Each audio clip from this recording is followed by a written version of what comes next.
Hello, everyone, and welcome to another episode of the Wise Decision Maker Show, where we help you make the wisest and most profitable decisions. As always, my name is Dr. Gleb Tsipursky. I'm the CEO of Disaster Avoidance Experts, the future of work consultancy that sponsors the Wise Decision Maker Show. And today with me is Simon Dudley, the head of Analyst Relations at Logitech. And they just put out a report about how remote workers and hybrid workers are using tools, technology tools, and some of the challenges that they're experiencing. So what would you say would be the changes in how workers got equipped from the beginning of the pandemic to right now, based on what Logitech has been discovering in the report and your own personal experience?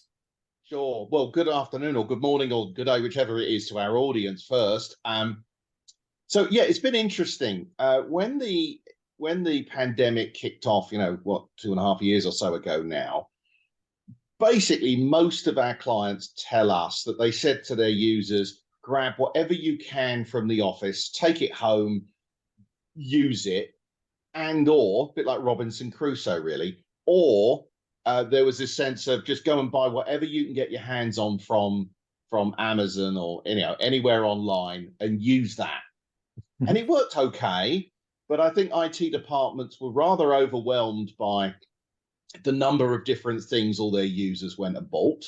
And they were also overwhelmed by trying to support one of the Okie Kokie Mark 7 GTIs or whatever it is that all these users bought.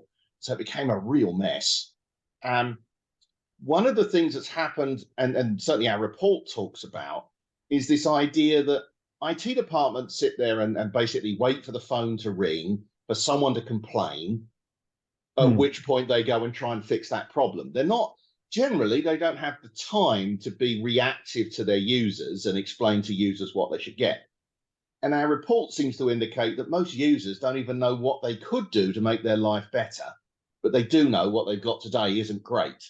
So we're in this kind of weird situation, which I guess we're going to talk about in more detail, but it's a fascinating space to be in.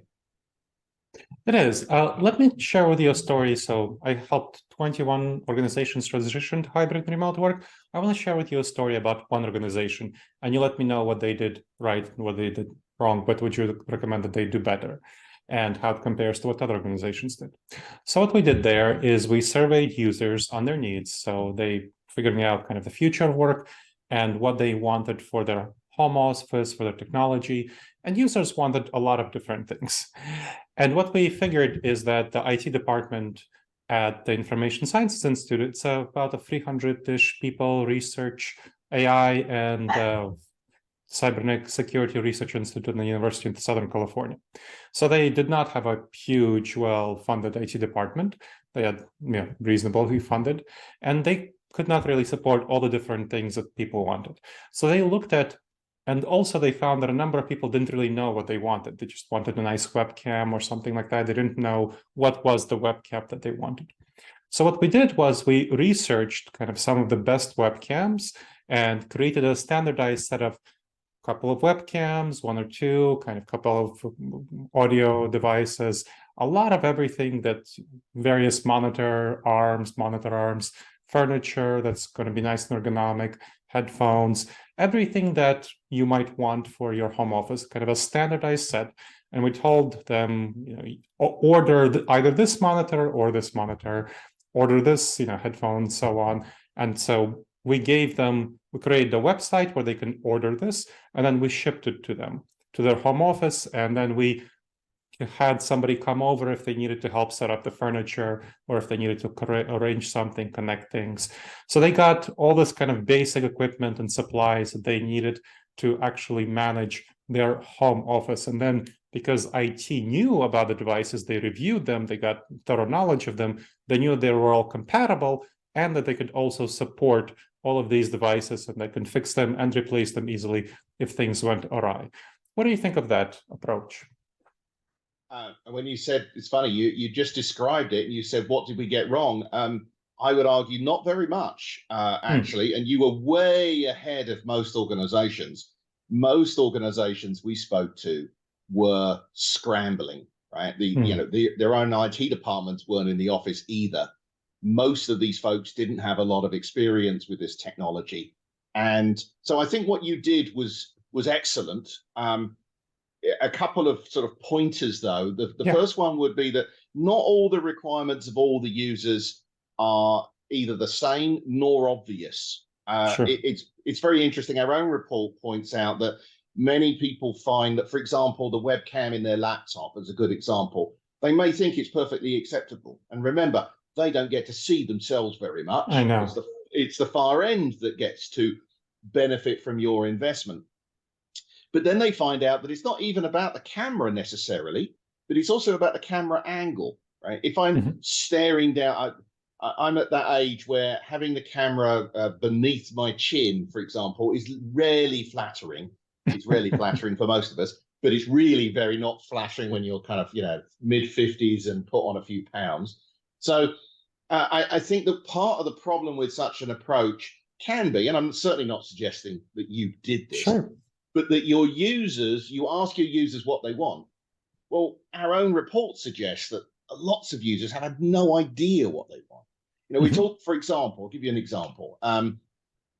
We talk about headsets, right? And people think, oh, well, I'll use Apple AirPods, and because they're great, right? Apple product, make nice AirPods, and they're brilliant, by the way. They're really excellent products, and obviously they sell millions of them a year, but they're not business design products. So as an example, and my dog was perfect in his position a moment ago. My wife just came home. You probably heard him bark in the background. If I'd been wearing something like some of our headphones, it would have cancelled out the sound of my dog. You wouldn't have heard it. If you'd been wearing Apple earbuds, then you absolutely would have heard it, because the noise cancelling is one of those things that people go, oh yeah, I don't hear that white noise when I'm on the plane or the bus or whatever. Yeah, but there's two forms of noise cancelling. There's the cut out the sound that goes into your ears, but there's also cut out the sound that goes from your microphones to the far end of the call. Let's be realistic. How many people even know that's a thing? So it's all very good for manufacturers like us to say, we have noise cancelling headphones. To go, oh, I could buy Bose headphones and do that. And by the way, their headphones are excellent at cutting out sound at this end, but they're terrible at cutting out sound at the far end, because that's not what they're designed to do. So, and then there's the other angle that I think a lot of people look at things like a laptop and go, oh, I get a lovely laptop. I've got a Apple, whatever it is, MacBook M1 Pro, beautiful device. But it's really, if you think about it, in many senses, it is a Swiss Army knife, right? It does everything reasonably well. But if you actually had the proper tool, you'd probably use the proper tool rather than the Swiss Army knife. The Swiss Army knife is almost your last resort. Sure.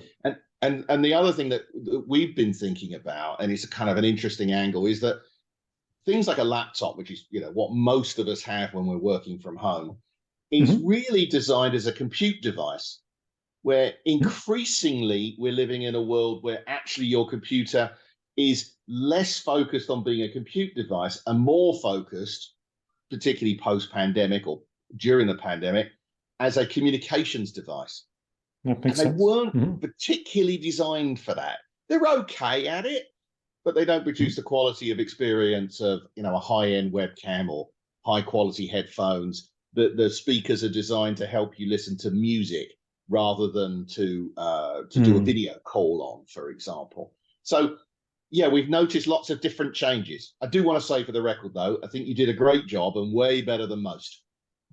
Okay, well, thank you. Yes, we encourage employees to make sure they do get the webcams and so on, because, yeah, it's unintuitive to people that the ones who suffer from having poor webcams and microphones are the people at the other end. But I noticed from your report that something like just over a third of companies provided their employees with webcams and, well, and external speakers and external microphones. And that was kind of shocking to me, because if you think about collaboration, communication, what we're talking about here right now, the experience of communicating, collaborating through the inbuilt laptop, microphone, and webcam is just terrible from a number of things that you described, and just the lighting, people can't hear you. And again, you're not the one who suffers. The people who suffer are the ones at the other end. So you surveyed about 1,000 IT leaders, Yeah. and I was really confused why that was the collaboration aspect of it was not really addressed. When I think about, let's say, companies trying to get their employees back to the office, they say collaboration, collaboration, collaboration. That's what we want. But you're not providing them with like such simple basic things. I mean, it's going to cost them under, even the high end webcam would be, $200-$300. The microphone is going to be maybe 100, and that's going to solve a lot of your collaboration problems instead of trying to force your employees back into the office, or at least ameliorate them and kind of give you much better experience of collaborating remotely, which even if your employees are going to be coming to the office 2 or 3 days a week, they're still going to be working remotely and collaborating with others remotely 2 or 3 days a week. So what's the disconnect from your experience with IT leaders and providing these tools for effective collaboration? I think that's a very interesting question. And we're frankly still grappling with what the ramifications of this are. But I think our initial thought is this.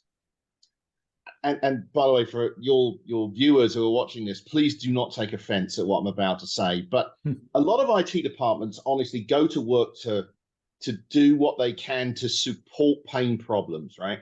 I've said it when doing keynotes before. There's this concept of the IT department goes to work to not get fired. That gets me in trouble sometimes, but the reality is it's true, because how many of us at the end of a day working think, crikey, my phone worked and my laptop worked and everything worked well. I better ring the IT department and thank them, right? No one does that. No, Even the sure. CIO doesn't ring up his own team to thank them for their for making it all work. So the only time the phone rings is when there's a problem. So all these users are having this very suboptimal experience, with poor quality webcams, which are as cheap as possible in their laptops. And why are they that? Because the manufacturers of these webcams in laptops aren't thinking about a really good quality experience. Sure. They're thinking about, is it good enough? Yep. It's back to our Swiss Army knife experience, right? You never use that device to get whatever small boys out of horses' hooves that you get in a Swiss Army knife. You always use the real tool if it's available. You only use the specialist on occasions. So where we got to is this position where IT departments are going, well, the phone isn't ringing, therefore I assume everything's fine. And the users are like, well, I assume this is the best that's available. I mean, they've given me a laptop. I've got all the things. How can I say to the IT department, I want better, when they don't even know better exists? I see. Okay, so that's a really interesting incentive question, where the IT department doesn't have an incentive to kind of make trouble and say, well, there are these better options, and then people will start demanding it, and then they don't have the budget to do so. And people, their employees, just don't know that there are better options. They're thinking, well, I got this, and this is what I'll use, instead of trying to figure out, is this really a good way of actually accomplishing the goals that I'm trying to do? And the ones who suffer, the end users who suffer, are the employees of the company and their customers and their prospects. Because if you're doing sales, remote sales, that is a pretty bad experience if the people at the other end can't really see very well or hear very well and are not sold very well. If the customers are not well supported, so external stakeholders are not well supported, again, due to poor communication, and internal stakeholders are not collaborating together effectively. And so the end result is that that's really bad for the leadership, but no one is really motivated to address this issue, is what you're saying. So that's what you're finding. Am I hearing you correctly? Yes. But I do want to defend IT just momentarily here. It's more that it's not so much that they are like, well, let's not poke that bear. That looks like a big problem if we go and ask people. They don't know to ask people. And I think one of the things there's a lot of talk, not part of this survey perhaps, but parts of other things we've seen, that folks who are working from home aren't perceived to be as, should we say, professional, right, as those who come into the office. But in the old days, when I used to go to an office, I would wear a suit. Now, why would I wear a suit? Well, I wore a suit because it conveyed something about me. And our environments convey something about ourselves in the modern environment. So if you're sat on a couch and the camera's looking up your nose and you can't hear very well when the dog barks or the FedEx guy turns up, whatever it is, that does not look good for you. And I, you know, have an environment like I have this. This is a real environment. Your office looks fantastic. Now, why do you do that? You do that because you want to look professional. You want to be respected. It's the same reason you would wear a suit and tie. It isn't about comfort. It isn't about it's about conveying something about yourself. And it's very easy for us all to turn around and say, oh, well, none of that matters. And it should be about what's in their head, not how they display it. But that's also not the human condition, is it? The person who dresses well, who wears I mean, why don't we all turn up to work in, you know, sweatpants or in our pajamas? We don't, because it doesn't convey a professional experience. Yep. And I think there's that thing that people forget about that. When they're on video, you want to look good because you want to convey, you want someone to have some respect for you before you even open your mouth. Because if they don't respect you before you open your mouth, anything you say will be ignored anyway. Yeah. I think from the report, I recall that over 60% of the people are not happy with how they look on video, but I think they don't think that the issue is their webcam. They think that, oh, it's kind of the environment in which I am, instead of thinking maybe I can get better lighting, maybe I can get a better webcam, and I can have a more professional appearance and convey and make a better impact on others, right? Which is really, really important, as you're pointing out. Now, I want to talk about also the productivity angle. So you found that some people, workers are, so we're talking about communication, collaboration, but there's also productivity. So for example, a lot of workers don't have the technology / furniture to have an ergonomic environment and to have a well-productive environment. And you know, when you're thinking about people who are coming into the office, right? Almost no one is coming into the office, let's be honest, 5 days a week.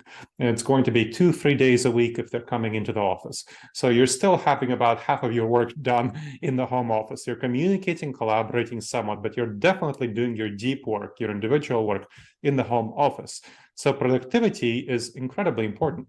And not having good ergonomics, the technology, furniture, and so on, is a serious issue. And that's why with the clients that I work with, we make ergonomics a high priority to make people well comfortable, because productivity is incredibly important.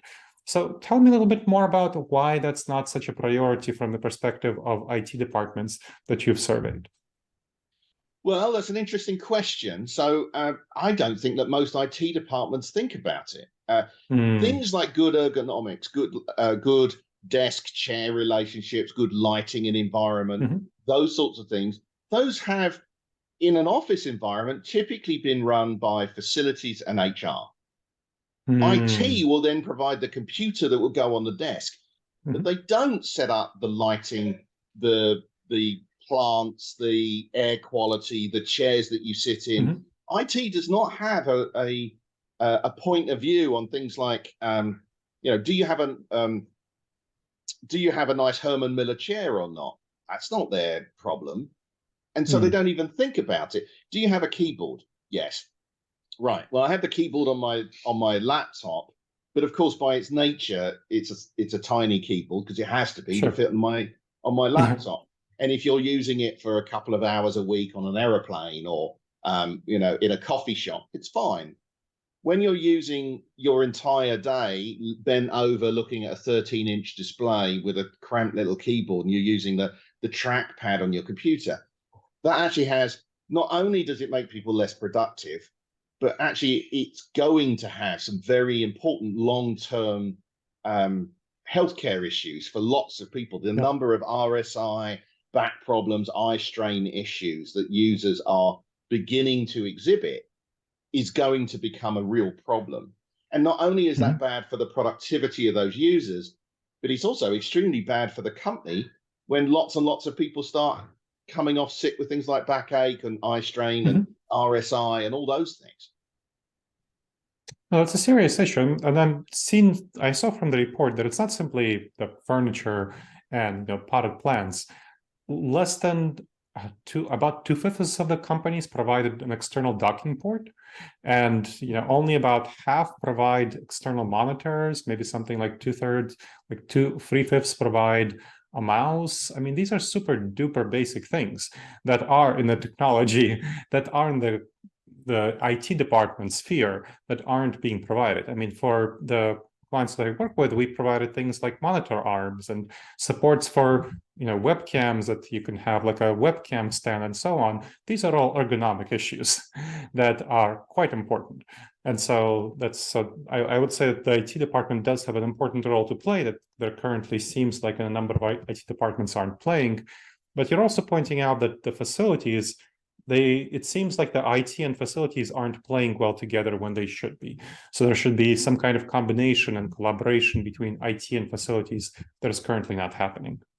Yeah, I would strongly agree with that. I would also point out that HR also has an angle in here as well, right? One of the things that all of those departments, but particularly IT and facilities, have always really thought that their jobs end to a greater or lesser extent at the front door of their own organization, right? As soon as you're outside of the front door of your organization, the IT department says, oh, we're giving you a laptop so you can go and work out of Starbucks. Or if you have to be working from home for a day, you can do that. But what they've never been set up to do is set up people's home offices. Now, maybe senior execs will have someone from IT come and help them out. But the reality is that the vast majority of us are told, get on with it. And that's not just because facilities don't know how to do this, and not only because it's people's personal spaces, therefore facilities and IT may not feel that they even have the right to come and do this, but there's also the sense of resources. Yeah. One thing that I have not experienced in all of the time since the pandemic started, no one, not a single customer, and I speak to hundreds every year, no one has said, oh, well, we now realize I've got all these workers from home, so we're going to have to support them all. So we've increased the size of our IT department by a factor of 5. No one has said that, not a single person. And we don't expect them to either. Right? So I think there's an angle here where users don't know that it can be done. Facilities don't really understand that their role has moved beyond the front door of their organizations. And IT don't have more money and more resources, but do have distributed people and don't even know that those people actually need help, but don't know that they need help. It's a kind of a strange circle of lack of knowledge, I suppose. It sounds like a lot of misaligned incentives. And that's kind of on the shoulders and on the C-suite. This is what I was talking about. The C-suite is the one that in the end is the one that needs to pull these things together. When there's a misalignment of incentives between the IT department, which we bash them some, but they do deserve some bashing, but they're not responsible for the full scope of the problem. Some facilities, some HR, and in order to get workers to be productive, to collaborate effectively, to communicate effectively, both to external stakeholders, doing sales, doing customer support, and to internal stakeholders, communicating, collaborating with other employees, there needs to be a lot of intervention from the top in order to support staff who, again, to coming into the office 2 or 3 days a week, that means that you're still doing about half of your work outside the office. So what do you think is going to be the future in this area? What are you finding from the report, from your own experience talking to your customers? Well, so there's a couple of angles here. I think the first one is, now that we've realized, the report's brand new, I think this is to an extent a bit of a revelation to us as well. So I think what we've realized is that a lot of clients just do not even understand this as a problem, and they don't know what to do about it. Even if you were to look at a high-end solution from us, let's just, we're not the only player in the market. Other players exist, but Logitech's plainly a major player. So a device like the Logidock that I'm using now, so a Logidock and a ergonomic keyboard and mouse from us and a high-quality webcam and a solution like that, all up is going to cost you about $1,000. If I told if I Very turned around reasonable. to a well, yes, particularly when you turn around to an HR department and say, how much does it cost you when your users are off, your workers are off sick with RSI issues or with eye strain or with migraines, or they leave your company because they just get burnt out? I mean, burnout's a major problem for so many companies today. If I I mean, turn around to them and from a sales department perspective, how much do you lose when you lose a customer because they're not well supported, or you lose a prospect because you're not able to make the right impression, right? absolutely, absolutely. So if you turn around to HR and facilities and say it's $1,000 a user, and we're not going to mitigate every problem. I can't make people not sit on the end of their bed to do all their work, for example, right? There are other elements to this, but a significant part of it can be mitigated with technology. If you turn around to those people and say it's $1,000 a user, they would bite your arm off for it, because replacing people, even ignoring the human factors, but just simply having people who can no longer work for you or are burnt out for you and leave and go and join another company, replacing them costs so much more money than actually making these people more productive. It's That about a it's year's crazy. salary. It's about a year's Yes. salary. Yep. Oh, I was even thinking just a quarter of a year's salary. No, that's the typical hiring to have a search, to hire someone, to train them up to the same level as someone who left is about a year's salary. That's kind of Right. the benchmark from an HR perspective. Wow. I mean, I'm older than I like to pretend. I'm older than I look. But 25 years ago, Herman Miller came out with their chairs. I'm sitting in one now, the Aeron chair, and they were about $1,000 each. And millions of companies bought those products because they made the backache problems for most of their users go away. And you could still buy one of those Aeron chairs for $1,000, and you could buy a thing that looks similar but wasn't for like $80. And almost every corporate went and bought the good one because they understood what it meant. And I think that our big challenge is to help the clients understand that actually, for a relatively small investment, they can have a transformational effect on their users. I think that's pretty interesting story. It is.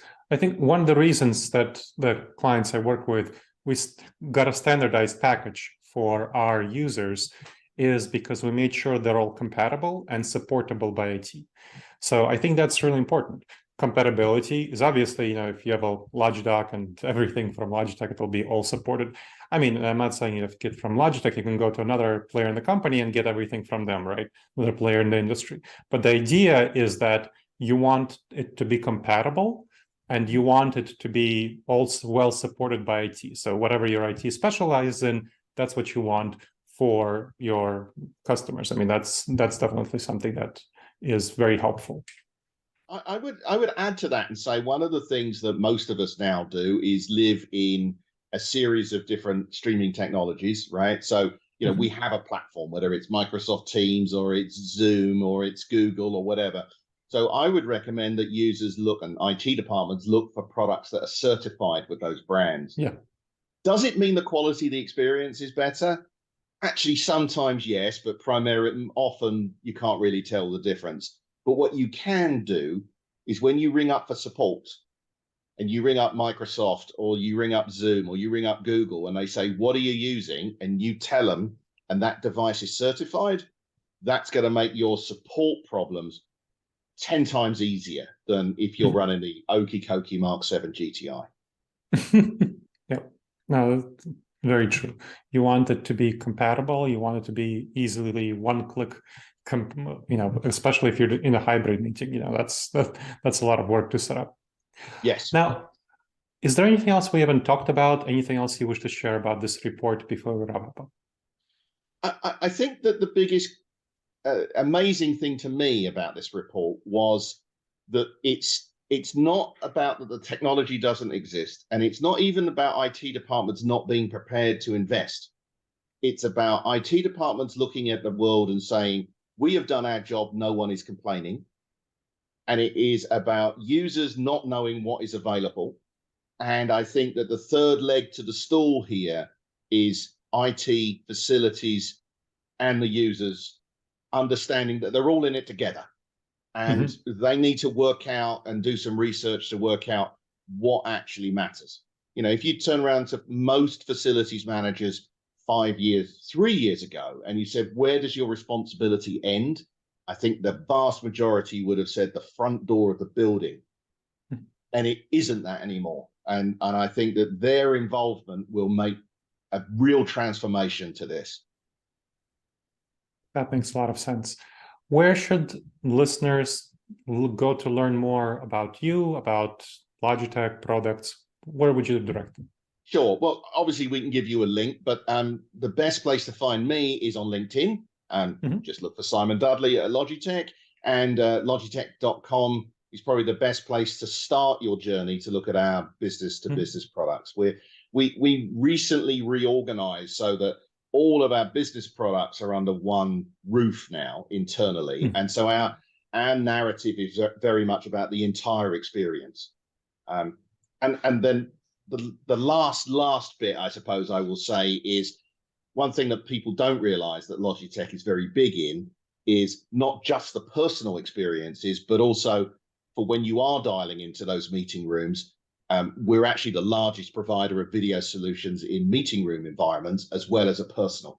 So if they're looking at both ends of the same equation, we can help them with all of it. Excellent. Well, thank you very much, Simon. That was very helpful. Thank you. I've thoroughly enjoyed our conversation. All right, everyone, and I hope you've enjoyed the conversation too. This has been another episode of the Wise Decision Maker Show, where we help you make the wisest and most profitable decisions.